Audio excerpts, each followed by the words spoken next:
Welcome back to Breaking Bullying. This week, we meet with a guy who experienced childhood bullying and abuse and what he did to become a Vegas headliner. So I'm going to hit that music and get started. Joining me this week is hypnotist and magician Kevin Lepine. Kevin, thank you for coming on today. It's my greatest pleasure. Thank you so much for having me. I'm excited to be here. Yeah, I'm excited. I was in Vegas a couple years ago for the Martial Arts Super Show, Okay. and I've seen your show advertised all over the place. But fortunately, me and my wife couldn't make it to your show. So next time in Vegas, definitely It's coming. it's Vegas. There's a lot of distractions out there. Yeah, we ended up seeing Journey Oh, very instead. nice. Yeah. So, but next time we'll definitely have to come catch your show. But we'll talk more about your show Perfect. at the end of this podcast. I want to know what happened in your childhood because your life wasn't so great as it is right now. I am really lucky. Right now I've been headlining in Vegas for 13 years doing my comedy hypnosis show. It's taken me all over the world. I've literally I'm married to an amazing woman. I am living my dream every day. And it was very close to none of that ever happening. Because when I was 15, I was ready to kill myself because of the bullying that I endured.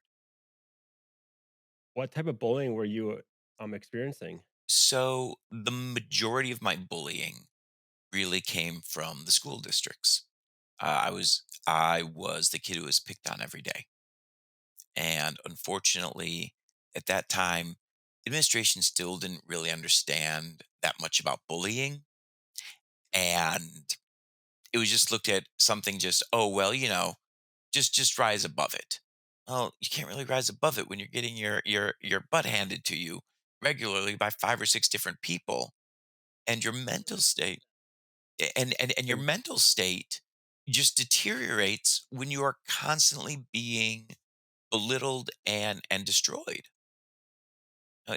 And what a lot of kids understand is, so you tell the teacher you're being bullied, and then the teacher yells at the class about bullying somebody, and they all know who she's talking about, so you get your butt kicked again. was it always by the same kids? Always. And once you become that victim, and other people in a closed in environment see that you're the victim, they know it's easy for them to make fun of you too, to build themselves up. Yep. A lot of kids, they don't understand the idea of a rising tide lifts all ships. They don't understand that we can all grow together.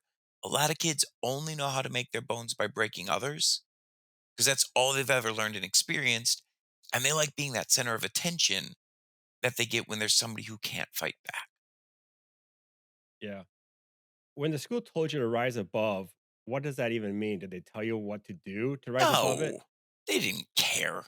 And I hate to sound this jaded, but when I was in ninth grade, I was in an all boys Catholic school. The administration saw what was happening to me on a daily basis and turned a blind eye to it willingly, because in their mind, boys will be boys. And then the Yeah. one time I fought back, I got a suspension. Really? Um, of course, they also protected.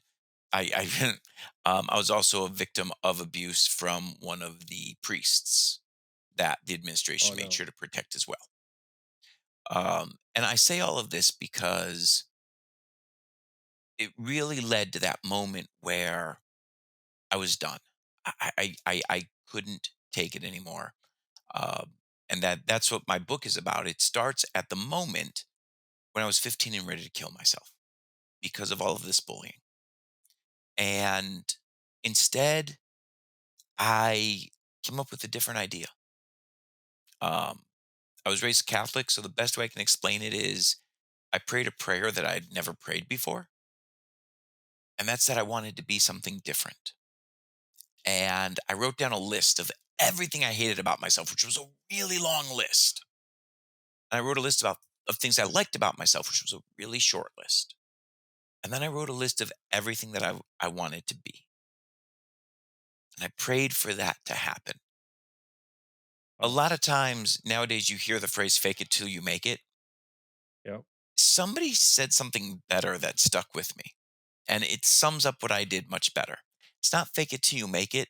It's borrow it until you own it. I had to keep borrowing from that list to be the person I wanted to be. I had the opportunity to change schools. And I went from going to private Catholic schools to, in my 10th grade year, going to a public school where my sophomore class was larger than my entire last school put together. And now there were girls. And I had a stuttering problem so bad I could barely speak. And I did everything I could to try and make friends. And I ended up making friends with the punks, the burnouts, the misfits. They became my community. And this is what really helped me get above bullying. And I'm flashing the book because, oh yeah, great, a glossy cover. That Yeah, works I for can see reflections. There it we go. does up. The main thing that I'm trying to point out, this is what inspired the book, was when I saw this picture. Actually, I had to buy the rights. It's a school of fish grouped together to look like a shark to chase a shark away. Yeah. This is the best way that I can talk about one of the best ways to defeat bullies is you need to find a community. As soon as I found a group of people who honestly cared about me, no one could make fun of me anymore because I didn't care what their opinion was. I had a place where my self-esteem was built up, where I was treated as a peer and I was treated as an equal. And once again, kids can be harsh. And we're talking about 14, 15-year-old kids now. They let me do this for almost 6 months. They let me metronome my words. And after about 6 months, my stutter was gone. I had a voice again and I could talk and I could communicate. And I was with a group of friends who, and your friends will always flip your crap. I mean, it's what friends do. But friends, for every time they tease you, you can think of two or three examples where they're also building you up.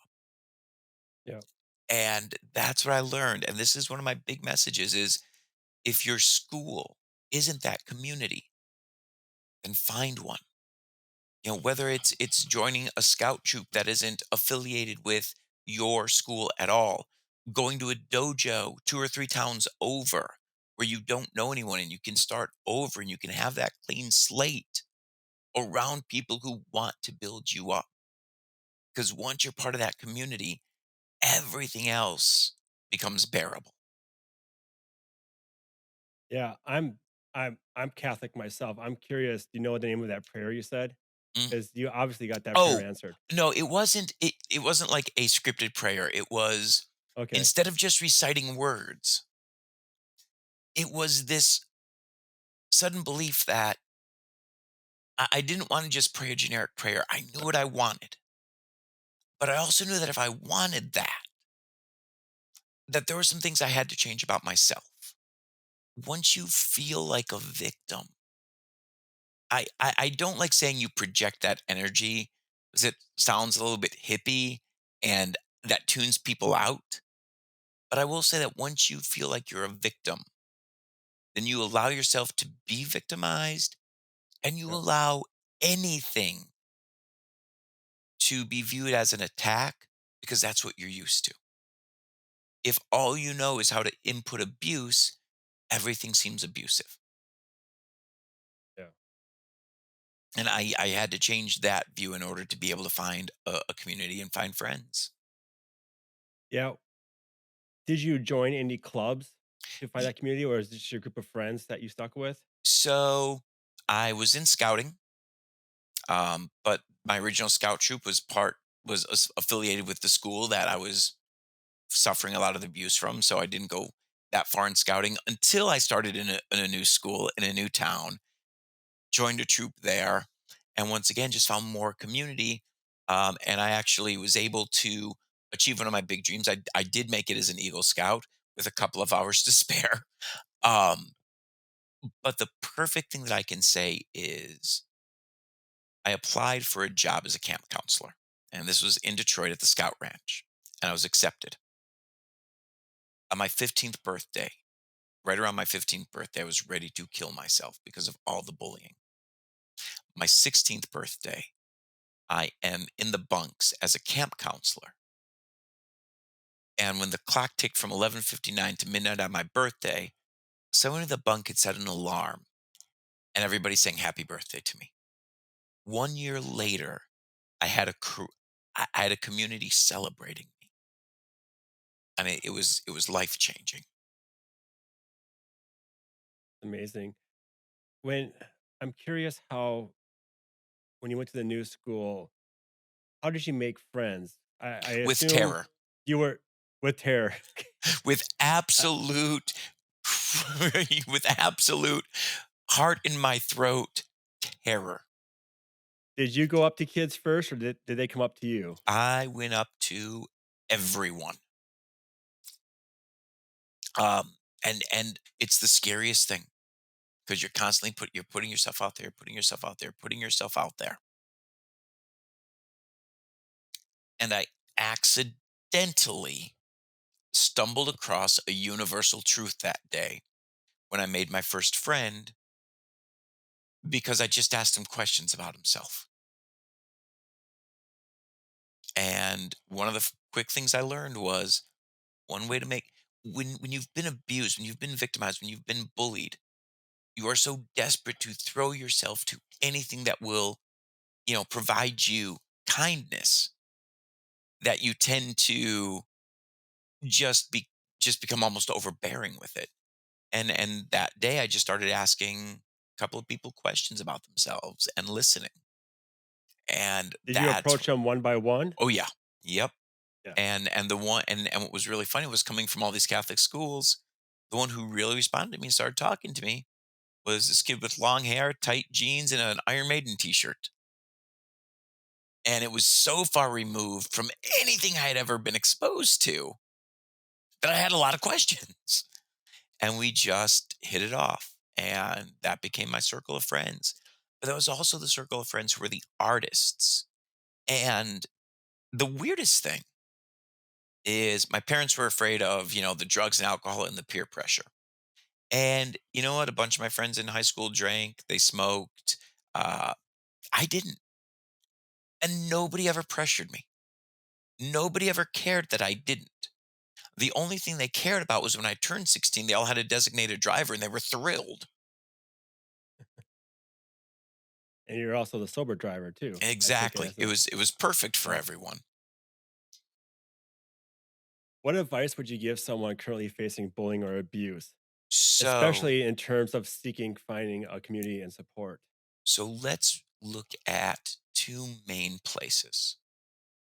Um, I know people who did not want to leave their house. They did not want to go to school because of the bullying. I knew people who didn't want to leave school because they didn't want to go home to their bullying. So, first of all, you have to be able to recognize where do you have a version of a safe space? Where do you have a version of people who care about you to start from?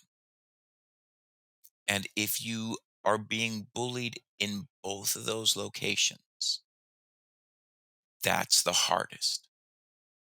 And there are people who are in that situation where they come from an abusive home and an abusive school life. And for that extreme situation, I know that going to the police sounds really intimidating to people as well for many reasons. I would recommend going to somewhere like a fire station. Why Um, is that? they're neutral. Firefighters aren't going to make a problem worse, and they know resources. They have places. Go to a doctor's office. Go to a medical center. And this is if you don't have a home life or a school life that provides you with some version of sanctuary. Now, thankfully, I had some sanctuary at home. And for that, I at least knew I had a base of people who cared about me there. Yeah. And like I said, I knew people who it was the opposite, who they did not want to leave school because, home was a bad place. But at the school, they were able to find counselors, they were able to find resources, they were able to reach out. If you're being bullied at school, talk to people. talk to administrators, talk to counselors, talk to your family, and tell them things you're really interested in. The great thing about the internet existing is it's easy to find communities who like the things that you like, usually somewhere near you. Get involved there. Find places you can go to that aren't affiliated with a school. Maybe it's a town over, but anywhere where you can be in a community of somewhat like minded people where self esteem is put first, everything else gets a lot more bearable. When you did you attempt suicide or you had thoughts of suicide? I was ready to do it. It was all mapped What out. It was stopped ready you? to go. What stopped you? The thought that maybe something could be different. The thought that just maybe, maybe it could be a little bit different this year at this new school. Maybe everything in my past didn't have to dictate everything in my future. And sometimes that little glimmer of hope is all it takes, especially when you've been bullied and you feel like you've been in this dark room for so long that any Yeah. light is huge light. It's hard too for kids to see beyond like tomorrow It when is. they're experiencing bullying. It's hard to view Yes. life in the future because all they know is getting picked on. I've been picked on since second grade all the way to 12th grade, so that's all I Hmm. knew. You don't know that life can get better. No, it's So all you assume. You just assume tomorrow's going to be a continuation of every other day. And it, so it you had can change. that must have been one heck of a thought that just hit you in that moment. It was. If something has stopped you. Yep. It was that thought that maybe tomorrow could be different. And I really had to decide, who did I want to be? Because I didn't want to be that person who got picked on anymore. And I really had to decide, then what kind of a person did I want to be? And that's a hard question. At 15, I mean, that's about as existential of a question as you can humanly ask yourself. Who do you really want to be? If you could wake up tomorrow and be somebody, who do you want to be? And I mean, yeah, the easy answer is you want to be Brad Pitt or George Clooney. Okay, well, you can't be them. Who are you? Who do you want to be? And I knew I wanted to be somebody who was kind. I wanted to be somebody who had friends. I wanted to be a friend to people. I wanted to laugh. I wanted to have fun. And so and then like I said, once I wrote all that down, and it's hard writing down these things. To write down your flaws, to write down the things that you hate about yourself. And one of the things that we all struggle with, especially when it comes to bullying, is forgiving yourself. It wasn't your fault, but that doesn't mean you don't carry it around. Yeah. Does the effects of bullying still affect your self-confidence Oh God, today? yes. Yes. In fact, it's funny because my wife built a show for elementary schools where she really does a great job about talking about negative self-talk, about how, we have that voice in our head that constantly, puts us down. Like, and it's funny because as I'm working on different things, I still have that negative self-talk in my head going on all the time. And I have to confront it. I have to look at it and I have to forgive it and move forward. But I mean, it does linger. How did you get into hypnosis and magic? So I had a huge stuttering problem, except when I was on stage. So I was the little dork in the back of the room who read all the time. Reading was the only thing I could do. I could read and I could recite without a problem. So I always felt comfortable on stage. And when I was 16, I got picked up by an entertainment company to do children's parties. So I was the purple dinosaur at your little brother's birthday. For copyright reasons, they had the purple dinosaur, not Barney. So I was either, the karate turtle or the purple dinosaur. but it was And you great. picked the purple dinosaur? You picked the purple Well, dinosaur over no, karate turtle? no, that was the costume I got thrown into that day. Okay. In I've fact, been in fact, that day had the day that pretty much summed up my entire career. Was the first day that I went to learn. I'm with the owner of the company, and he's doing 4 parties. He's about to go and do his fifth party when he gets a call that one of his performers had a car breakdown and can't make it to their gig. And I went, "Well, I can do it." He said, "Can you?" And I said the words that have probably summed up my entire career, which was, "I don't know, but I can do my best for an hour." And that actually started me on the path. And then doing the costume characters got me into clowning. Clowning got me into magic. Magic took off when I was in the Detroit area. I started getting into sideshow, fire eating, things like that. And then when I was 20, I started working with some hypnotists. They got me enrolled in a course for social workers, but at the time that was the only way I could learn. And then I started doing hypnosis, and it took me a while before I liked hypnosis shows because most hypnotists that I had seen, I can sum up their show by saying, "I'm a jerk who wants to make you look like an idiot." And, I had great friends, great writers, great people around me. And they said, "Well, you can do anything with hypnosis. What would you want to do?" I said, "Well, I want to make a show that says, I've got something really funny and interesting to share with you. And if you walk up on my stage, I will make you look and feel like a star." And as soon as that became the point of the show, it took off. And I ended up having a 6-month offer to move to New Orleans. 6 months turned into 5 years. Um, and then from there, it literally took me all over the world. And then 13 years ago, I showed up here in Vegas. I got very lucky. I had an opportunity to do a show. And now, 13 years later, Hypnosis Unleashed is the longest running hypnosis show in Las Vegas. And I've won the Best of Vegas multiple times. Now, I've just taken a whole lot of stuff in there and shrunk it down to about 45 seconds. Let me expand on something in there. The guy at that first entertainment company took a chance on a 16-year-old kid because I kept asking questions. I was always willing to learn. And as long as I was willing to learn, he was willing to teach me. And every time I tried to do something new in entertainment, I would seek out teachers. I would seek out a community. I would seek out people who were doing that. And I would sincerely try my best to learn.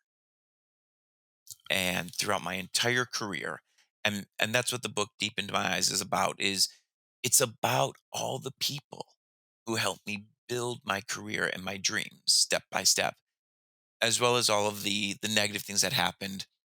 And the one decision I made in the book was, while I would talk about negative situations, I would never talk about negative people because they didn't deserve the notoriety. But everybody who helped me, I made it really clear who they yeah. were in the book.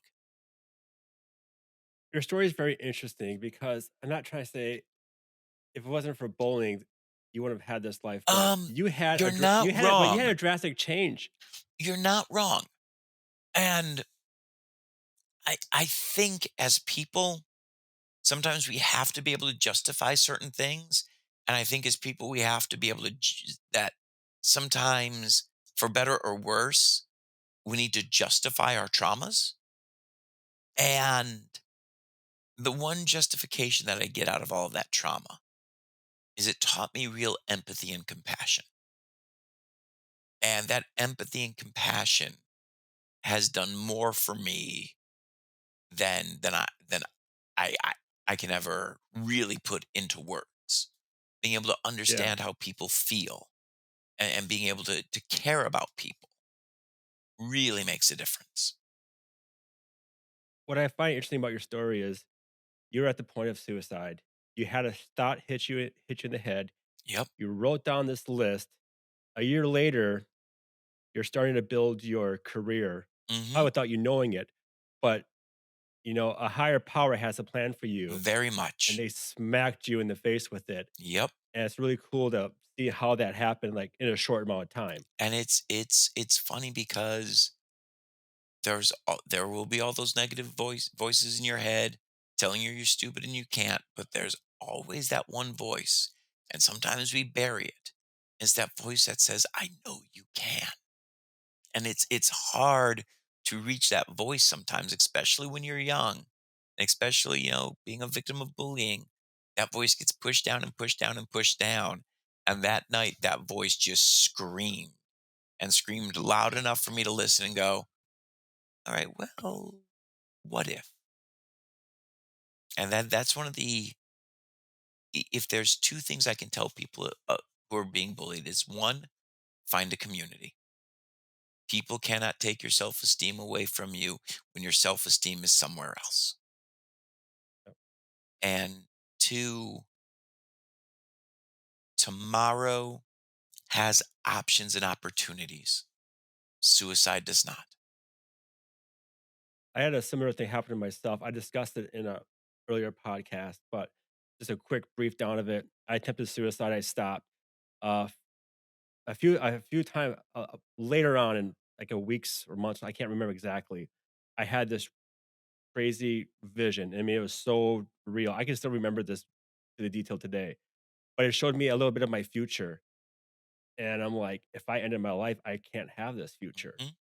So I obviously I'm still here. And then it took a good friend of mine out in LA who's passed away now to teach me like you gotta take your negative experiences in life and use that to teach your students on how to overcome Yes. this. And it just opened and it's what's happened as soon as I did that, the doors for myself opened wide. That's Yep. like, wow, now I'm being exposed to all these new people. It's just crazy how And when you can give back it all started from love, bullying. when you can give back love out of that trauma, a friend of mine who I met many, many years out, so this was somebody I met in my late 20s. He had also uh, was ready to kill himself at 14, and he had it all planned out and he was ready to go. And here was his thought that stopped him. And it was the weirdest and best thought ever. He went, okay, I did it. He literally made this decision that, okay, I did it. I killed myself. I'm dead.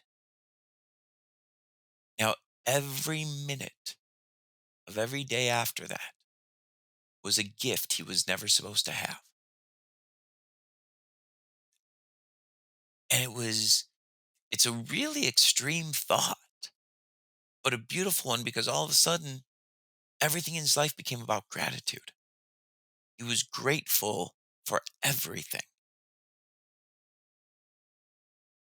It's proof that words what you say to yourself, even though it's not like really happening. Like say if you're stupid or dumb, Yep. your brain can't decide if it's real or fake. So it's gonna think it's real. Your subconscious doesn't need something to be true for it to be a fact. As soon as your subconscious believes something, it believes it. And this is why emotion is stronger than logic every day of the week, twice on Sundays. We will always choose emotion over logic each and every time. And the more we learn that, the more you learn to start changing those negative thoughts because you become emotionally connected to them and you believe them. And for anybody who doesn't believe that, then do me a favor and just do it. If you don't believe that changing your self-talk will make you a better person, then do it to prove me wrong. Is that how hypnosis works in a way? That is a lot of how hypnosis works. One of a few of the things that I talk about in on the clinical side of hypnosis is people want to forget something. Like a big question I get asked is, could you make me forget my ex? No, you don't want to forget your ex. You learned something, even if all you learned was you don't want to be with that person anymore. And one of the best ways I can describe how your brain works is on the count of three, whatever you do, don't think of a pink elephant. One, two, three. And you have no choice. That elephant pops in there. As soon as you tell yourself not to think of something, it's all you can think about.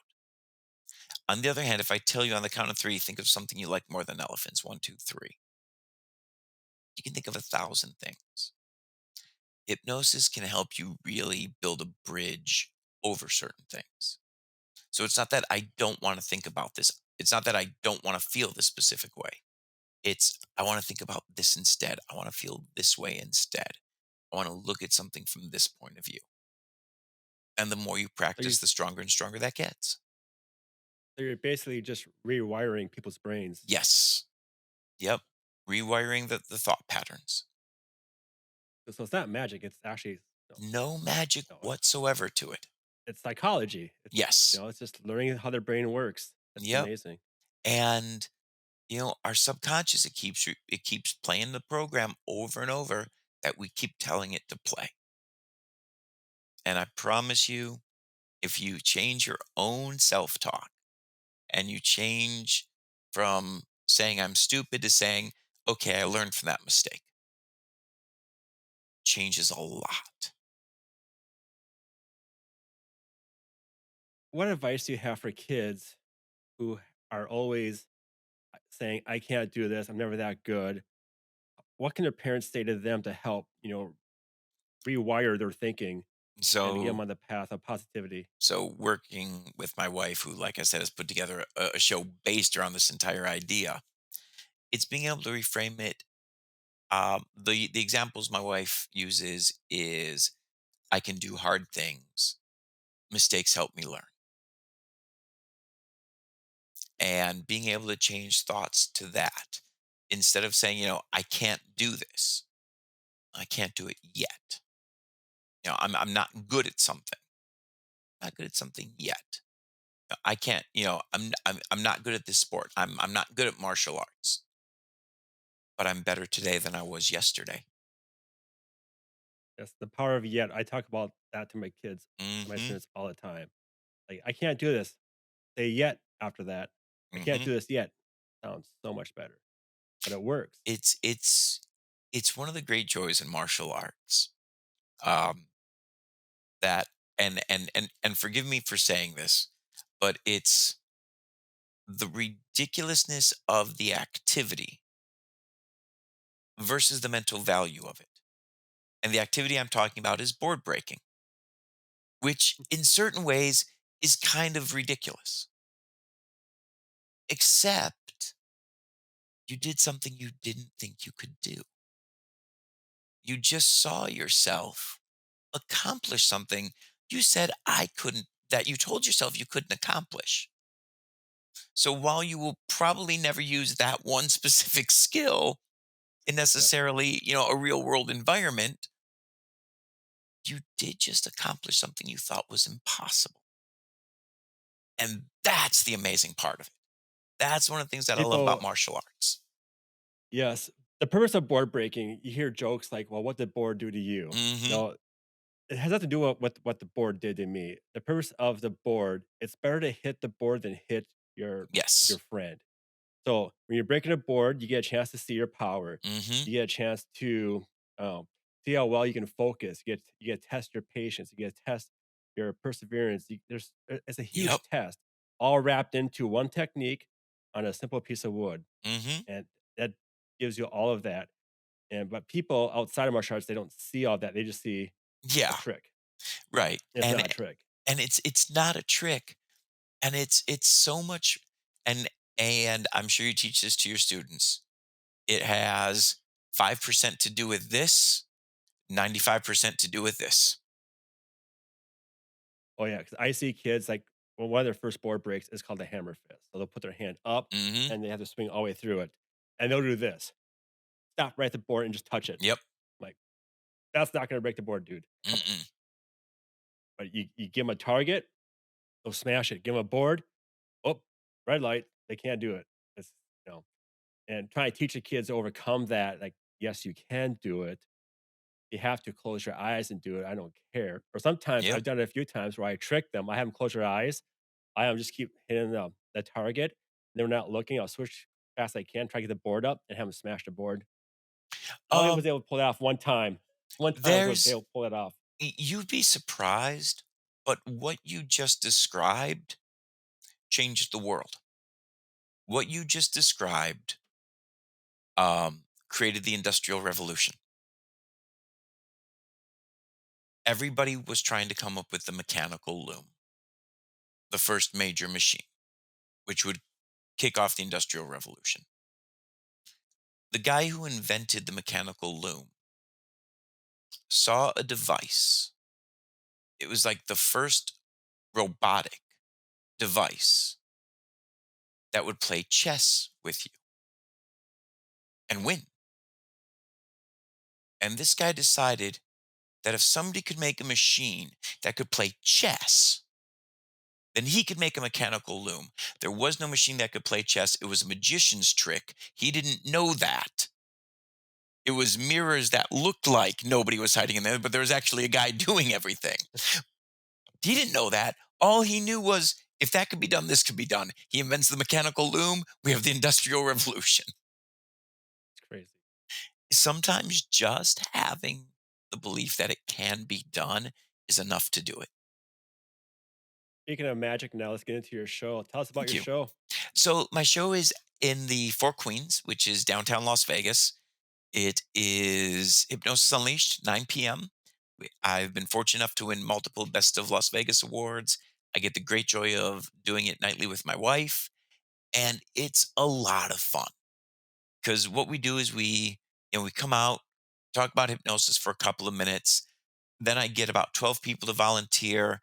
In probably about 4.5 minutes, I have 7 or 8 of them right into that deep state of focus. And then we're off to the races. And they're going to do fun, funny things. But my big rule is I'm not there to embarrass anybody. One of my mentors taught me that people laugh for two reasons. People laugh because they're engaged and they're interested and they want more. And they laugh because they're uncomfortable and they want to get as far away as they can. And with that knowledge, the idea was to build every laugh in the show to be a positive experience. And one of the things I learned really early on is you may not know everybody on my stage that night, but you know one important fact about all of them. Oh, crap, that would have been me if I volunteered.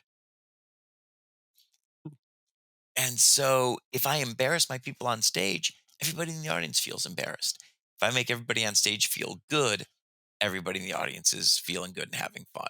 We'll turn big guys into Britney Spears, make people think napkins are $100 bills, just anything that hits our brain at that moment.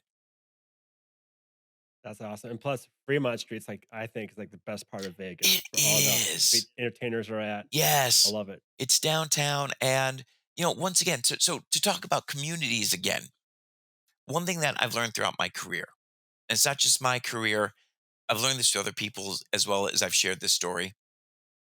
People who are at a level that you want to be at know there's always more room at the top. I would say that at least 80% of all successful people I know are willing to help other people grow. And throughout my career, I've met great people like that. Here in Vegas, I've met so many great performers who I've always respected, always been in awe of, who've become friends and peers, who've come to my show and went, "Oh, that was good. If we do this, we can make it better." And nobody was trying to pull me down. Every successful performer here believes that a rising tide lifts all ships. And if your show's really good, people are going to want to go and see more shows. I love it. Kevin, if people want to get a hold of you or follow you, how can they do that? So you can go to hypnosisunleashed.com and you can get all the information about the show there. You can go to my Facebook page. I'm pretty active on Facebook, Facebook and Instagram. It's Hypnotist Kevin. And then the book, which is out now, you can go right to the website, which is the title, which is Deep Into My Eyes. And that one is, I'm really, really proud of it. Yeah, I saw that book's also available on Barnes and Noble too. I saw Yes. that when I was looking you Yeah, up. that made me so happy. I spent so much time in bookstores when I was a kid. That was like my place to go. That was my little refuge and sanctuary was libraries or bookstores. So the fact that it's available now in a Barnes and Noble makes me really happy. Well, now I'm happy Mm. I can just go drive a little ways and go pick it up Yeah. instead of ordering it You'll on they'll Amazon. probably have to have them order it for you. I doubt they're Okay. stocked on random shelves. Okay. Well, either way, I'm gonna check it out. Kevin, thank you so much for being on my My podcast. greatest pleasure. And for anybody hurting, it can get better.